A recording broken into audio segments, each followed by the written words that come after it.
আসসালামু আলাইকুম চাকরি প্রত্যাশী ভাই ও বোনেরা, আশা করি সবাই ভালো আছেন।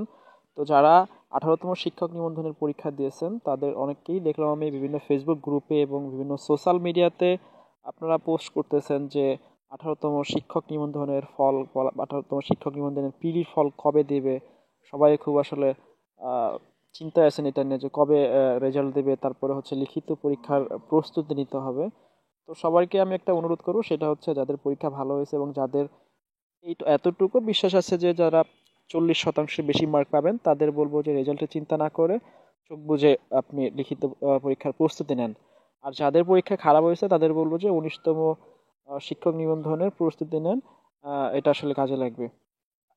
আর আপনি যেহেতু একজন শিক্ষিত মানুষ, আপনার নৈতিক দায়িত্ব বা যেটাই বলেন, আসলে আপনার দায়িত্ব হচ্ছে বিভিন্ন পত্র পত্রিকা ফলো করা। এনটিআরসি কিন্তু তাদের রেজাল্টের ব্যাপারে নিয়মিতই তাদের আপডেটগুলো বিভিন্ন পত্র পত্রিকায় দিয়েছে। বিশেষ করে আমি বলবো যে দৈনিক শিক্ষা কিন্তু বেশ কয়েকটা প্রতিবেদন প্রকাশ করছে। সেখানে এনটিআরসি একবার বলেছে যে তাদের অর্ধেক খাতা দেখা শেষ, তারপরে আবার বলছে যে তাদের পুরোটা দেখা শেষ, এখন শুধু রেজাল্ট শিট প্রস্তুত করা বাকি।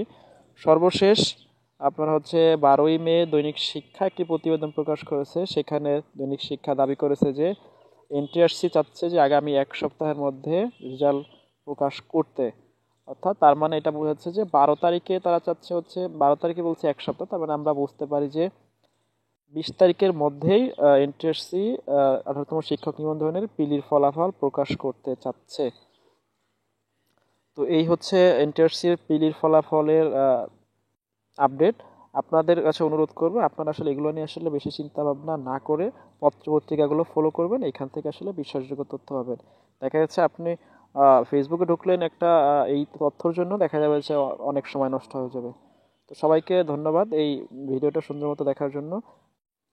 আর আপনারা যদি চান তাহলে চ্যানেলটা সাবস্ক্রাইব করে রাখতে পারেন, পরবর্তী আপডেটগুলো সুন্দর মতো এখানে পাবেন। ধন্যবাদ সবাইকে।